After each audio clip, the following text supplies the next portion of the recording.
It was supposed to be a perfect Sunday afternoon, the kind of day families dream about. Warm sun, laughter in the air, the smell of barbecue drifting across the park. The Carter family was there. Marcus, his wife Angela, and their two kids, Malik and Maya. They had come to celebrate Malik's birthday, a simple picnic with cake, balloons, and joy. But what should have been a memory filled with love turned into a nightmare when one woman decided their happiness didn't belong. Her name was Karen. Mid-40s, blonde bob, designer sunglasses that hid sharp, judgmental eyes. She sat on a nearby bench, sipping an overpriced iced coffee, her phone clutched like a weapon. At first, she just glared. Then she muttered. And finally, she stood. She marched toward the Carter family with a smirk that carried the weight of arrogance. "You people don't belong here," Karen sneered, her voice loud enough to turn heads. "This is a nice park. For families. Real families. Not whatever this is." Marcus froze. He had seen men like her before. People who thought their privilege gave them authority. Angela pulled Maya closer, her hand trembling. Malik, turning 12 that very day, looked confused. All he wanted was cake and laughter, not this ugly confrontation. Marcus kept his voice calm, steady. "Ma'am, we're just here to celebrate my son's birthday. We're not bothering anyone." But Karen's smile widened. "Not bothering anyone? You people are always a problem. And now you're making noise, scaring children, and who knows what else. I'm calling the police." The words dropped like a bomb. Around them, the park grew tense. Some parents pulled their kids closer. Others looked away, pretending nothing was happening. Karen dialed, her voice exaggerated and trembling with fake fear. "Yes, officer, there's a black family here causing trouble, being aggressive. I don't feel safe. Please hurry." Angela's eyes welled with tears. Malik's birthday cake sat untouched. And Marcus clenched his fists under the table, whispering to his son, "Don't worry. I won't let anyone hurt you." Minutes felt like hours. Then the sound of sirens. Red and blue lights flashed across the grass. The officer stepped out of the squad car. A tall man, firm presence, eyes sharp. His name was Officer Daniels. Karen rushed toward him, playing her part to perfection. "Officer, thank goodness you're here. They were yelling at me, threatening me, disturbing the peace. I was terrified for my safety." Her words dripped with venom. All eyes turned to the Carter family. Maya clutched her mother's hand tighter. Malik looked at his father, heart racing. He was too young to understand everything, but old enough to feel the weight of injustice pressing down. Officer Daniels walked slowly toward the family. His boots crunched against the gravel. He looked at Marcus, then at Angela, then at Malik, whose eyes brimmed with tears. For a moment, silence ruled the park. Everyone waited for the inevitable. Handcuffs, humiliation, another story of justice denied. Karen smirked, arms folded. "Well, officer, you see the problem, don't you?" But then something shifted. Officer Daniels turned. He didn't look at Marcus. He didn't look at Malik. He looked straight at Karen. "Ma'am," he said, his voice cold, "I need to ask you a few questions." Karen blinked. "Me? No, you don't understand. I'm the victim here." The officer's eyes narrowed. "Really? Because I've spoken to 3 witnesses already. They all say you approached this family, that you harassed them, that you called the police because of the color of their skin, not because of anything they did." Karen's face drained of color. The arrogance slipped. That's not true," she stammered. Officer Daniels stepped closer. "You should know, filing a false police report is a crime. And from where I'm standing, it looks like that's exactly what you just did." The park erupted in whispers. Angela's grip on Maya loosened. Malik sat taller, eyes wide. For the first time that day, Marcus allowed himself the smallest smile. But Karen wasn't done. People like her rarely are. She puffed out her chest, desperation seeping through her words. "This is ridiculous. I know my rights. You don't know who I am. I have friends in high places. You'll regret this." The officer didn't flinch. The only one who should be worried about regret is you." And just like that, the power shifted.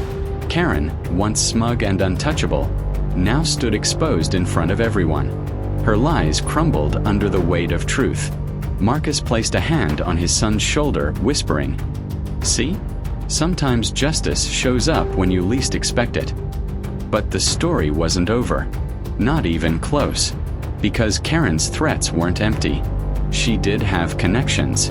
And when powerful people feel their grip slipping, they fight back. As the crowd dispersed and the Carters began to pack their things, Marcus's phone buzzed. An unknown number. He hesitated, then answered.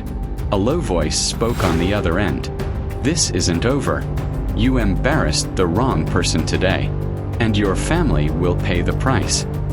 Marcus's hand froze. His eyes scanned the park, searching the crowd. Whoever it was, they were watching. The Carter family thought the nightmare had ended, but in truth, it had only just begun. Because Karen wasn't just a woman at the park. She was part of something bigger. And now, the Carters were caught in a storm they never saw coming. And the next chapter would test their strength, their courage, and their unity in ways they never imagined. The Carter family thought justice had been served. Officer Daniels had stood up against Karen's lies, and for the first time that day, hope replaced fear. But hope can be fragile, because when people like Karen feel their power slipping, they don't back down, they strike harder. The next morning, Marcus woke to a knock on the door. Not a friendly knock, a sharp, pounding one. When he opened it, two men in suits stood waiting. "Marcus Carter." One of them asked coldly, "You've been served." Confused, Marcus unfolded the papers. His heart sank. Karen had filed a civil complaint, accusing him of harassment, public disturbance, and emotional distress. It was a complete lie, but lies backed with money and influence can look very convincing. Angela's voice trembled as she asked, "Marcus, what does this mean?" He tried to sound strong for her and the kids, but deep down he knew. Karen wasn't just fighting to save her pride. She wanted to ruin them. Days later, Marcus stood in court. And there she was. Karen. No sunglasses now, no fake tears, just a smug smile and a team of lawyers by her side. She looked at Marcus like she had already won. But something she didn't expect happened. Sitting at the judge's bench was none other than Judge Williams, a man known for being fair, firm, and unshakable when it came to injustice. The courtroom grew quiet as Judge Williams entered. He glanced at Karen, then at Marcus. And for a moment, Marcus saw something in the judge's eyes, something that gave him hope. Karen's lawyer stood first, spinning a tale so polished it sounded rehearsed. "My client was simply enjoying a peaceful afternoon when she was threatened by this man and his family. She feared for her safety, Your Honor. That is why she called the police." Karen nodded dramatically, even dabbing her eyes with a tissue. Some people in the gallery shook their heads in disbelief, but Karen played her part perfectly. Then it was Marcus's turn. He rose slowly, his hands trembling, but his voice steady. "Your Honor, all we wanted was to celebrate my son's birthday. We had cake, balloons, laughter. Nothing more.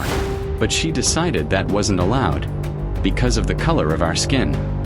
The courtroom grew tense. Every word Marcus spoke carried the weight of truth. Angela squeezed his hand. Malik and Maya watched their father, their eyes wide with pride. But Karen wasn't done. She leaned forward, her voice sharp. "They're lying. I know what I saw. I felt threatened. And if this court won't protect people like me, then who will?" The judge's gavel slammed once. The room went silent. Judge Williams leaned forward, his eyes piercing through Karen like glass. "Ms. Johnson," he said slowly, "do you understand the seriousness of filing a false report? Do you understand what kind of damage this causes? Not just to the Carters, but to every family who looks like them? Every family who fears they might be next." Karen's smile faltered. For the first time, she looked uncertain. But before the judge could continue, a voice interrupted from the back of the courtroom. Deep, confident, chilling. "Your Honor, if I may." Every head turned. A man in a dark suit stepped forward. He was tall, intimidating, with eyes that revealed nothing. Karen's expression brightened instantly. "Finally," she whispered. "Someone who understands." Marcus felt his stomach drop. He didn't know who this man was. But one thing was clear. He wasn't here to help the Carters. And as the stranger approached the bench, Judge Williams's face hardened. The room grew heavy with tension, because whoever this man was, he held power, and his presence meant one thing. This battle wasn't over. In fact, it had just begun. Will you like to subscribe for part 2?